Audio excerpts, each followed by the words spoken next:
Ողջույն սիրելի հեռուստադիտող, հայկական երկրորդի եթերում պրոֆակտն է։ Սիրում եմ բոլորիդ, որ փաստորեն նշանակում էր ընտրելու եմ բոլորիդ փոխարեն։ Մեր տեսագրության պահին Գյումրու քաղաքապետին արդեն ձերբակալել են։ Իրադարձությունները զարգանում են շատ արագ, մի բան ակնհայտ է։ Վեհարանը լինելու է Հայաստանի վերջին կանգուն կետը։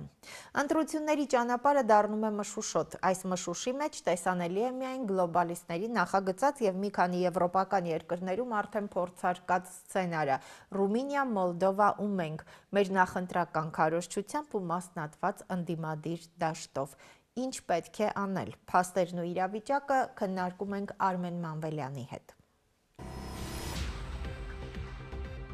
Արմեն Մանվելյան, պատմական գիտությունների թեկնածու միջազգայնագետ, 4 գիտական մենակրության 100-ից ավել գիտական հոդվածների հեղինակ տպագրված Հայաստանում եւ արտասահմանում, գիտական հետաքրքրությունների շրջանակը, էներգետիկ աշխարհաքաղաքականություն, միջազգային անվտանգություն, հայաքվե միավորման վարչության անդամ։ Բարի երեկո, պարոն Մանվելյան, շնորհակալ եմ, որ ժամանակ գտաք, մեր տաղավարում եք։ Բարի երեկո, ես եմ շնորհակալ, որ հրավերքի համար։ Պարոն Մանվելյան, մեր տեսագրության պահին ըստ էության արդեն հայտարարություն տարածվեց, որ Գյումրու քաղաքապետը ձերբակալված է։ Գյումրիում այս պահին դեռ տեսագրության պահին իրավիճակը բավական լարված է, եւ մենք այս տրամադրությամբ գնում ենք ընտրությունների։ Նայեք, այն փաստ, որ Գյումրու քաղաքապետին ձերբակալում է, իրականության մեջ այնքան էլ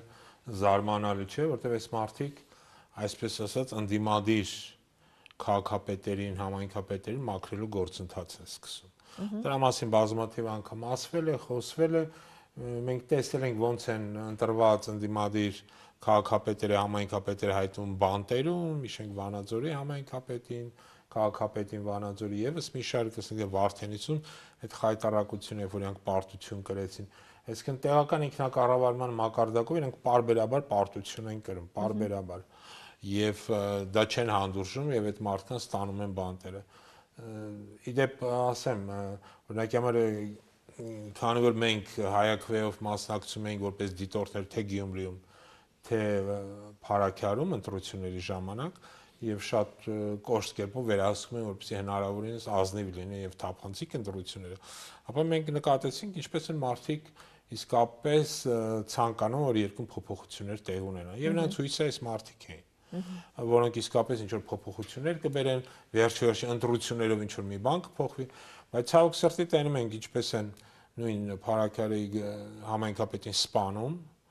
ու բոլոր փորձերը դեռ մինչև սպանության բացահայտում, որ ասենք փորձում են այն կապել ինչ որ վենդետայի հետ եւ այլն, ցույց էր տալի իրենց անհանգստությունը եւ հիմա էլ մյուս քաղաքապետին հաղթանակած, հիշենք Փարաքյարում հաղթել էր Վարուձյանը մոտապես 55%-ով, իսկ բանում Գյումրիում ընդդիմություն հաղթել էր միասնաբար։ Հետագայում 4 ընդդիմադիր ուժեր միավորվել են եւ ստեղծվել էր այդ նոր ընդդիմադիր կոալիցիան։ Այսինքն հիմա սկսել է, քանի որ ընտրությունների մնացել է 7-8 ամիս, համապետական, սկսել են մաքրել այսպես ըստ իրենց պատկերացման հետքերը։ Պարոն Մանվելյան, բավական կոշտ ձևով են մաքրում, արդեն մենք նման օրինակներ տեսել ենք մյուս ընտրություններին Ռումինիայում,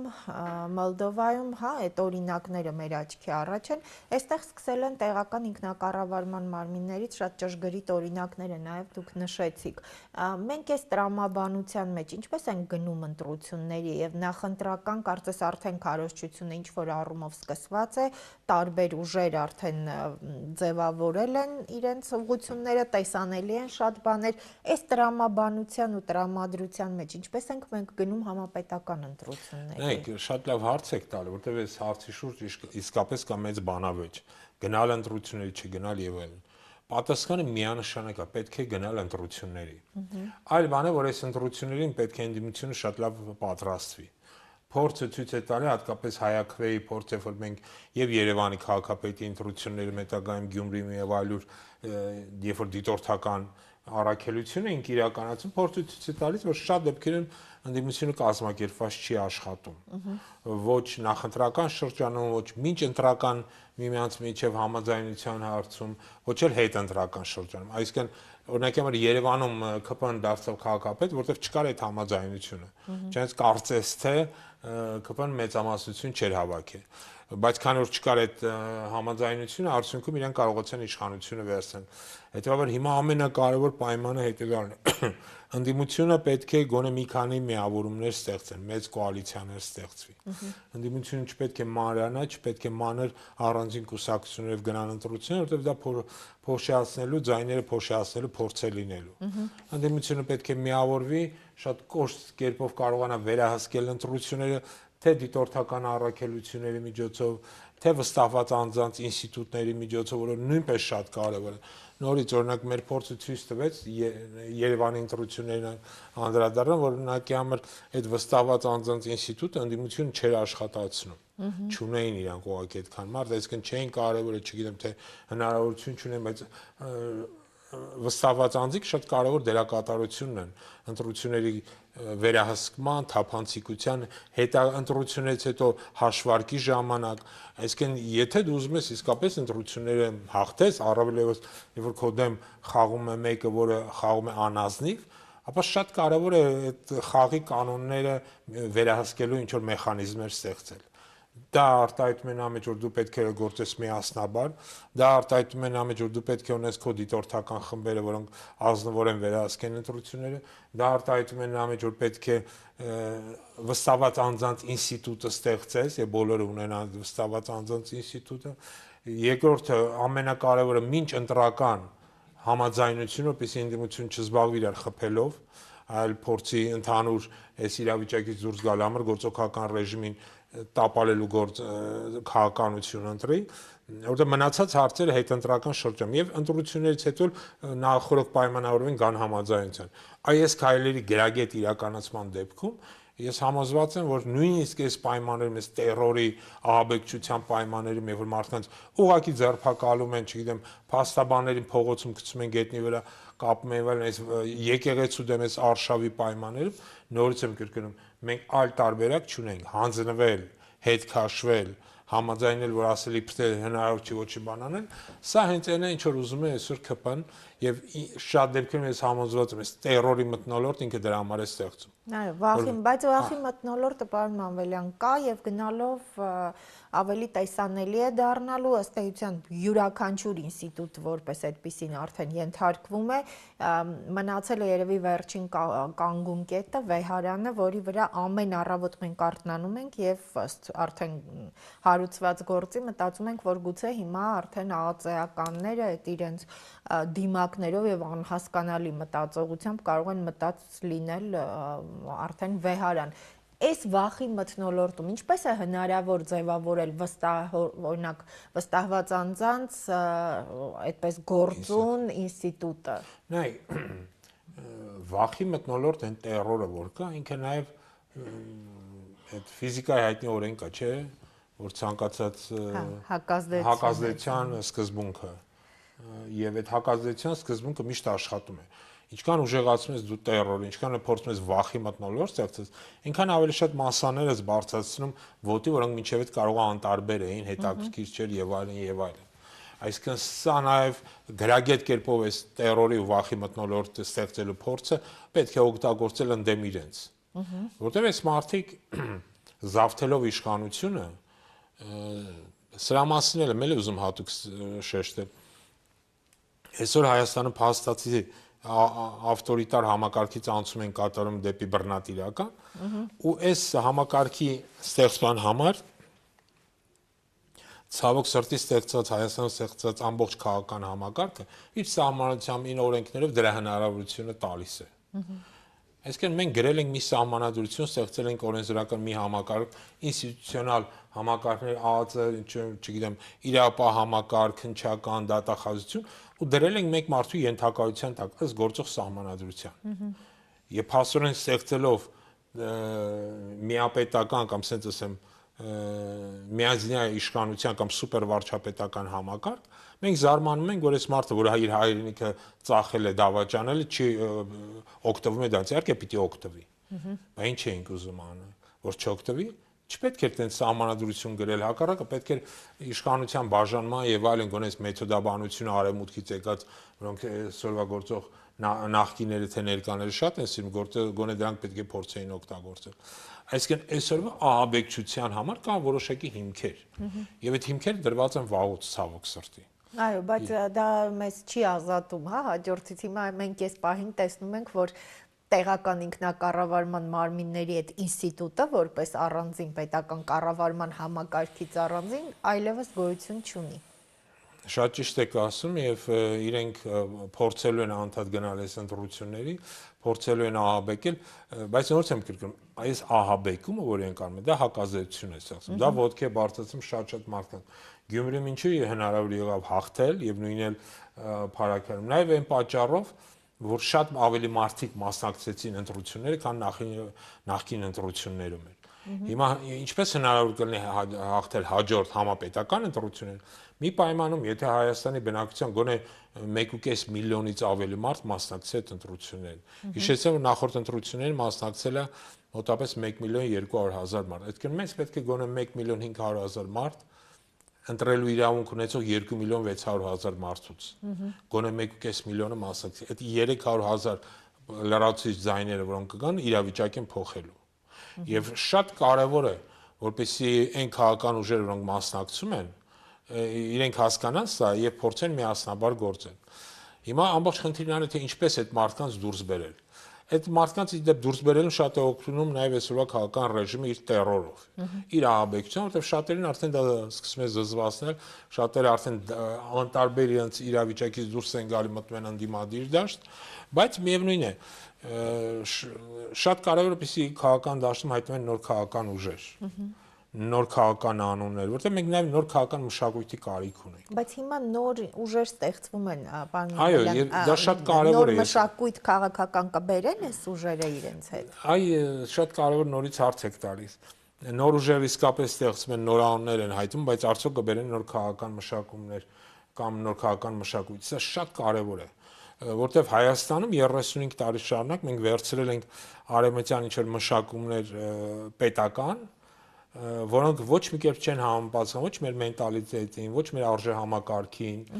եւ փորձել ենք, ասենց ասեմ, զորով կամ արևմտյան փողերով, գրանտերով կիրառել Հայաստանում։ Եվ տենում ենք այն խայտառակ վիճակը, որ հիմա կա։ Որովհետեւ երբ որ ինձ ասում են, որ Նիկոլը Դավաճանը, ինչ է ես 100%-ով համաձայնում, բայց ես ասում եմ, կներեք էլի, այն քաղաքական համակարգը կամ այն երևույթը, որ այսօր կա, հանձինս նիկոլիզմի, սա նախկինում տեղ ունեցած, ասենց ասեմ, հիվանդ քաղաքական համակարգի ծնունդն է։ Այսինքն, եթե քաղաքական ինստիտուցիոնալ համակարգերը, պետական համակարգերը իրանք լինեին առողջ, չէր կարող էլ նիկոլիզմը ծնվել, լինել առողջ մրցակցություն, քաղաքական ուժերի միջև։ Հաջորդ խնդիրը սա հասարակության խնդիրը է։ Եթե մենք մեր հասարակությանը դաստիարակենք այնպես, որպեսզի ինքը դառնա ռազմահայրենասեր հասարակություն, հենց այս բառը ռազմահայրենասեր, ապա մենք լրիվ այլ արդյունք կունենայինք։ Բայց ես, որ շատ լավ եմ հիշում 1988 թվականի Ղարաբաղյան շարժումը, եւ շատ լավ եմ հիշում այն 1 միլիոն անոց բնակչությանը, որ դուրս էր եկել հանուն Հայաստանի եւ հանուն Արցախի, ու ես ուզում եմ հասկանալ լավ այդ մարդիկ ինչ եղան։ Իսկ եղավ հետեւյալը, այդ մարդիկ սկսեցին դեգրադացվել այսպես կոչված վայրի կապիտալիզմի ժամանակաշրջանում։ Նրա վարած քաղաքականության արդյունքում, երբ որ սկսեց մտավորական լինելը, դառավ ինչ որ, չգիտեմ, թույլ եւ մարդու կամ հոմանիշ, եւ որ սկսեցին, այո, այն մարդիկ, որոնք եթե մենք նախկինում ցանկանում էին գիտնականներ լինել, չգիտեմ, Վիկտոր Համբարձումյան տեզերա գնաց եւ այլն, հիմա կարեւորվեց փողը, կարեւորվեց, չգիտեմ, ինչ որ կապերը պետական կամ հանցագործ աշխարհի հետ։ Այդ ստեղծեց օլիգարխիկ համակարգ, որը կապվեց պետական ինստիտուցիոնալ համակարգի հետ, իր հերթին կապված էր հանցագործ աշխարհ։ Այսինքն այս այլասերումը, որ տեղ ունեցավ, սա էլ բերեց սրան։ Մարդիկ 2018-ին որ փողոց էին դուրս եկել, նրանք չէին դուրս եկել Նիկոլին աջակցելու, նրանք հոգնել էին այդ ամեն ինչից։ Բայց արդյունքում, քանի որ ամբողջ համակարգը հիվանդ էր, հիվանդությունը վիժեց եւ այս վիժվածքներն են հիմա քաղաքական դաշտում, ինչը շատ սարսափելի է, բայց ինչը նաև միաժամանակ նկատենք, երևի այլ կերպ չէր կարող լինել։ Հիմա շատ կարևոր է որ սա առողջացվի այս համակարգը։ Եվ առողջացման համար քայլ առաջինը պետք է մենք սրանցից ազատվենք։ Բայց քայլ երկրորդը պետք է լինի նոր ինստիտուցիոնալ համակարգի կառուցումը։ Ու հենց հայակվեն տարբերում է մյուս քաղաքական ուժերից նրանը, որ մենք սկսել ենք այդ համակարգի կառուցման քաղաքական, այսինքն մեխանիզմների վրա աշխատել։ Առավել եւս մենք սկսել ենք դրա մասին այ բարձրաձայնել, խոսալ, փորձելով տարածել մարդկանց հասկացնել, որ նախ եկեք հասկանանք, որ մեր նպատակը ոչ թե իշխանության գալն է, այլ ազատվելն է այսօրվա օկուպացիոն քաղաքական ռեժիմից, որտեվ նայեք, էլի այս մարդիկ բառ անում են, ինչ որ իրենց ասում են Բաքվից եւ Անկարայից։ Չէ, ինչ որ Փաշազադե անով woman մեկը Բաքվում նստած հրաման է խոսում է եկեղեցու մասին, հաջորդ օրը իսկ սկսում են հետապնդումներ։ Բառացիորեն 4 օր առաջ նորից խոսեց եկեղեցու մասին եւ հաջորդ օրը քրեական գործեր ինչ որ հայտնվեցին, արդեն անձամբ վեհապարի դեմ։ Այսինքն պետք չի զարմանալ այս վիճակից։ Այլ եկեք մտածենք ոնց կարող ենք այս վիճակից դուրս գալ։ Իսկ դուրս գալ պետք է։ Որովհետեւ խնդիրը դրված է հայրենիք ունենալու, պետություն ունենալու եւ չունենալու միջև։ Պարոն Մանվելյան, նշեցիք, որ հայաքվեն, ես գիտեմ, որ արդեն շատ քաղաքներում Հայաստանի տարբեր վայրերում նաև գրասենյակներ է բացել, կազմակերպում է բավական այսպես ակտիվ նաև քննարկումներ, այսինքն ուղեղային կենտրոնի նաև որոշակի գործունեությունը հայաքվեի տեսանելի է, այս առումով գտնված են արդյոք այդ կետերը, որովհետև շատ հետաքրքիր ճիշտ բան նշեցիք, որ վախի մթնոլորտը նաև անհնազանդություն կարող է ծնել, հաշվի առնելով, որ այն նախնական զրույցի ժամանակ դուք նշեցիք քրեական իրավիճակը եւ այլն, այսինքն սա միայն քաղաքական ուժերին կամ քաղաքականությամբ զբաղվողներին չի վերաբերում, դաշտում աշխատող այդ մարդիկ քաղաքականությամբ չէին զբաղվում։ Նայեք, սկսենք վախից, էլի։ Այո։ Այսօրվա քաղաքական ռեժիմը հենվում է վախի երկու, ասենց ասեմ, աղբյուրների վրա։ Մեկը ներքին են ահաբեկչությունը, որ իրենք անում են, որ մարդիկ չեն ցանկանում խոսալ բան վախեցնելու համար փորձել ունեն ցանել, որ ընդդիմադիրների շուրջ խմբեր չհավաքվեն, մարդիկ չհավաքվեն։ Սա վախի իրենց աղբյուրներից մեկը, վախի երկրորդ աղբյուրը իրենց համար, որ իրենց իրենց պատկերացում օգնելու է մնալ իշխանության, սա Հայաստանի դեմ հնարավոր պատերազմ է։ Քանի որ իրենք մի քանի անգամ արդեն պատերազմ են բերել Հայաստանի դեմ, քանի որ իրենք հաջողությամբ ճակերտավոր sense ասած հայաթափել են Արցախ, ես ուզում հատուկ շեշտեմ, դա իրենց թեթև ձեռքով է տեղի ունեցել։ Իրականացրել է Ադրբեջանը, բայց գործող այսօր Հայաստանում գործող քաղաքական ռեժիմի թեթև ձեռքով։ Ապա իրենք փորձում են այս կեղծ խաղաղության թեզի վրա աշխատել, որպեսզի կարողանան մարդկանց վախացնեն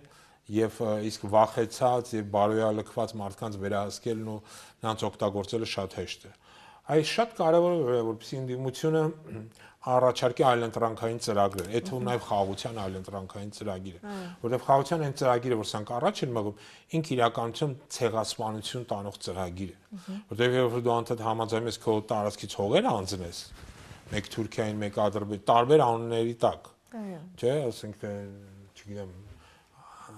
Թրամփի ուղի կամ ոնց որ Ադրբեջանը Թուրքիան են օգտագործում Զանգեզուրի միջանցքը, երբ որ դու տալիս ես, դու փաստացիորեն իրեն տալիս ես կազուզվել, այսինքն տալիս ես հնարավորություն նախ քո ներքին գործերին խառնվելու, վերահսկելու քո տարածքով անցող ուղին, եւ վաղը միսօր իրենք դա կարող են օգտագործեն արդեն ել ավելի մեծ հավակնությունների, տարածքային հավակնությունների հետ կապված եւ այլն, հայտարարելով, որ դա իրենց համար կենսական նշանակության տարածք է եւ փորձեն ռազմական ճանապարհով դրա նկատմամբ վերահսկողություն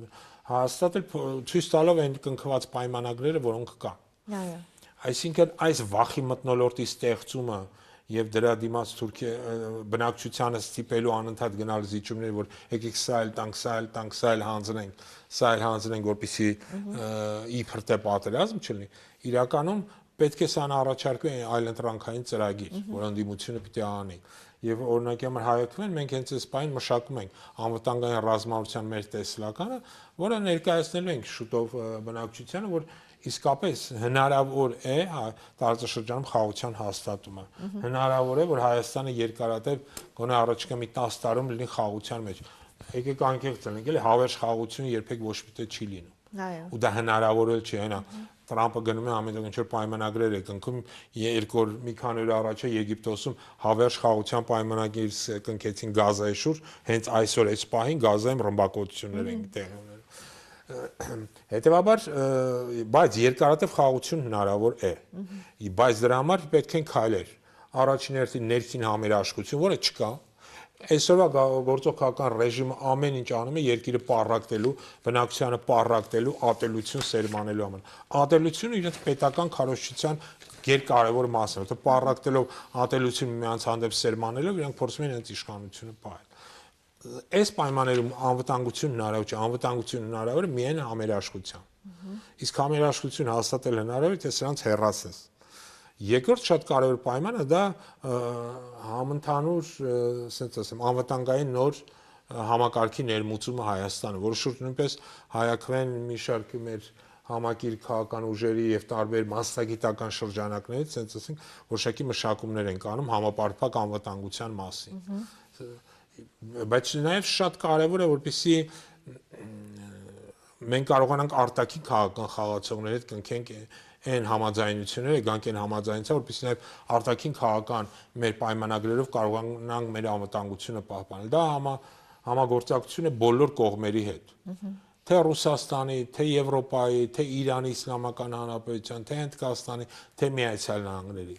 Բայց նորից եմ կրկնում, նմանատիպ գրագետ աշխատանքի համար դու պետք է ոչ միայն լավ թիմ ունենաս, դու պետք է ներքին համերաշխություն ունենաս, բնակչության ճնշող մեծամասնության աջակցություն ունենաս, այլ ոչ թե ատելության ամեն օր ձերբակալությունների եկեղեցու վրա հարձակումներից մթնոլորտ ունեն։ Սա քանդում քայքայում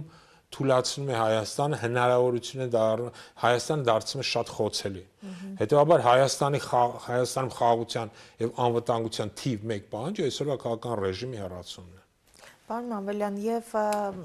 նաեւ որոշ ժամանակ առաջ, երբ էլի Վեհարանի վրա որոշակի հարձակման վտանգ կար, նաեւ հայաքվեն, շուրջօրյա պաշտպանություններ իրականացնում, այս քննաջակցությունը հայտնում։ Հիմա բոլոր ուժերը, ըստ էության ազգային ուժերը, բոլորը իրենց աջակցությունը հայտնում են։ Ինչ ճանապարհով, եթե արդեն ընտրեցին այս տարբերակը, քրեական գործառույցել եւ այլն, ինչ ճանապարհով է հնարավոր այդ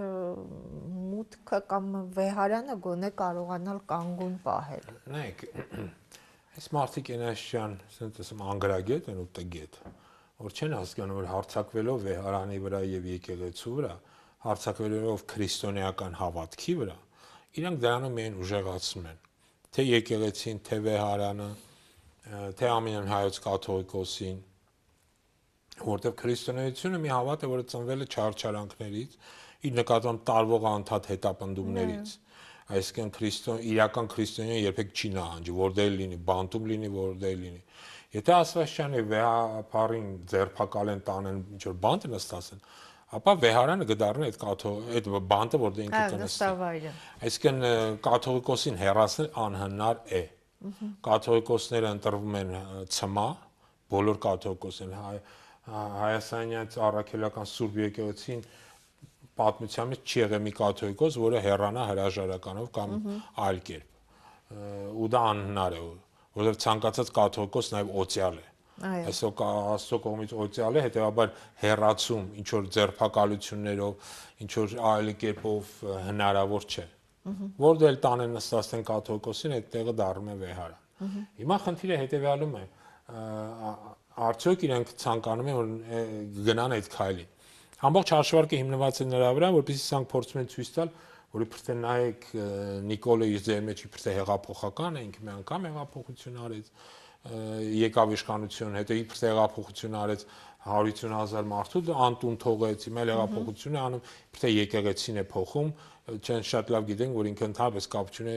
հայ առաքելական եկեղեցու հետ։ Բայց խնդիրը նրան է, որ այն մարդիկ, ովքեր իրան խորհրդատվություն են տալի, իրանք վստահ են, որ այսպես կեղծ այս հեղափոխությունները կբերի իրան նոր իմիջի, նրա ճանաչելիությունը կբարձրացնի, ցույց կտա, որ նա ինչ-որ մի բան կարող անի։ Իրականում սա կարող է լրիվ իր դեմ աշխատել, ոչ թե կարող է, ես համոզված եմ, որ սա իր դեմ է աշխատելու։ Եվ այն մարդիկ, որոնք մինչև ման տարբեր էին, դուրս կգան վաղ միսօր ընտրությունների։ Սա շատ կարևոր է, նորից եմ կրկնում, որովհետեւ 1.5 միլիոն մարդ գա ընտրություններ, այդ դեպքում մենք ընտրական նոր իրավիճակ ունենանք, անկախ նրանից ինչ մեթոդաբանություն իրանք օգտագործում են, ոնց ուզում են իշխանական ռեսուրսը օգտագործում են, բանակը ԱԱՑ-ն ինչքան ուզում են, եթե բնակչությունը massայաբար գա ընտրությունների, մենք կարող ենք Հայաստանում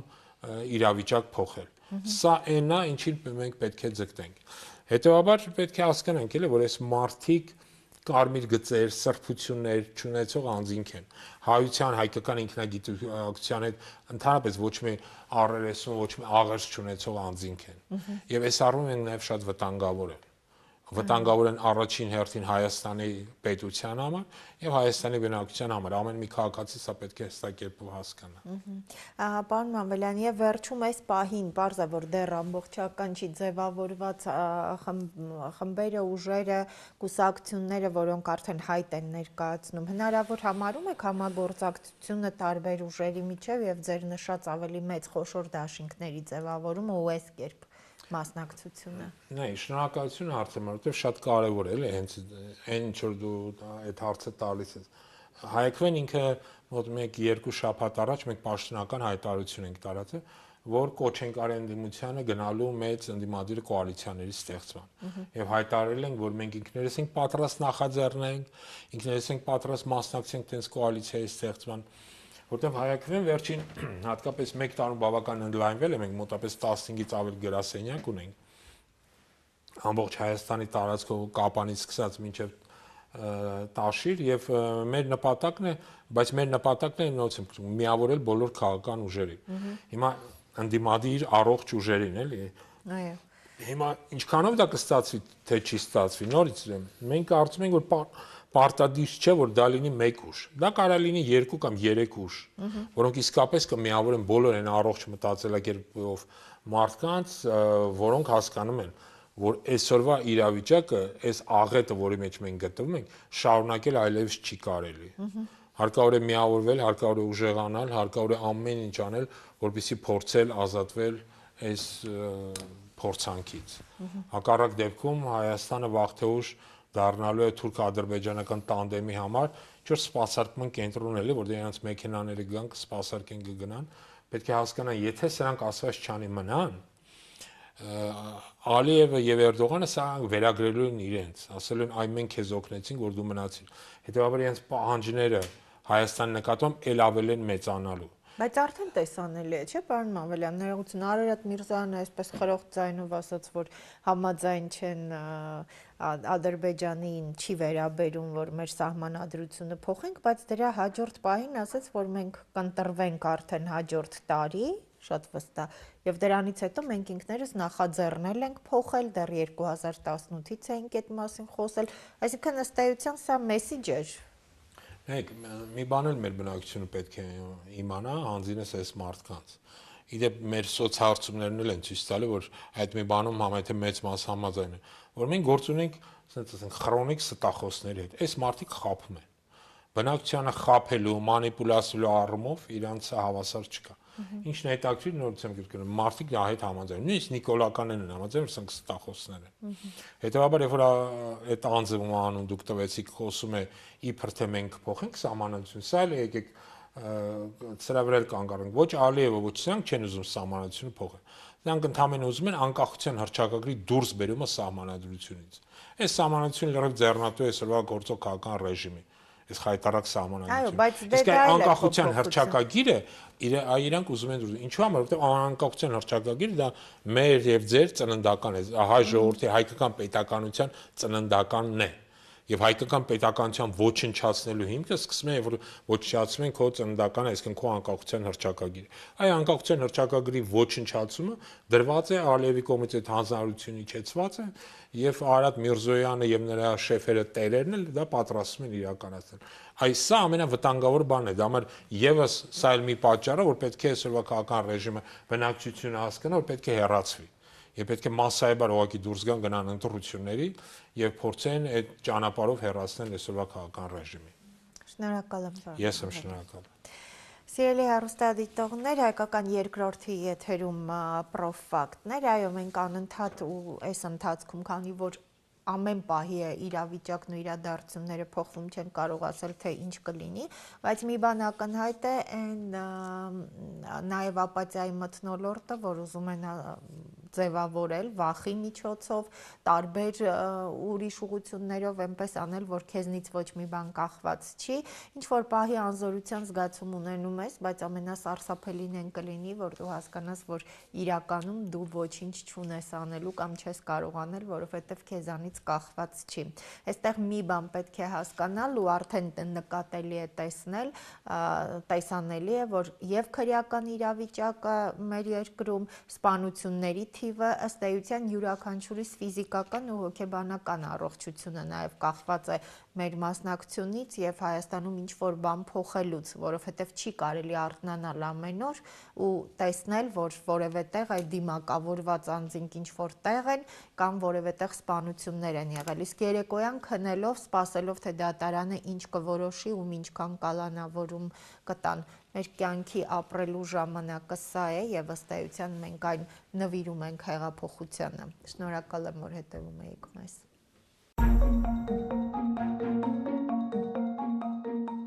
Հայաքվեն պատրաստ է միավորել առողջ ընդդիմադիր ուժերին։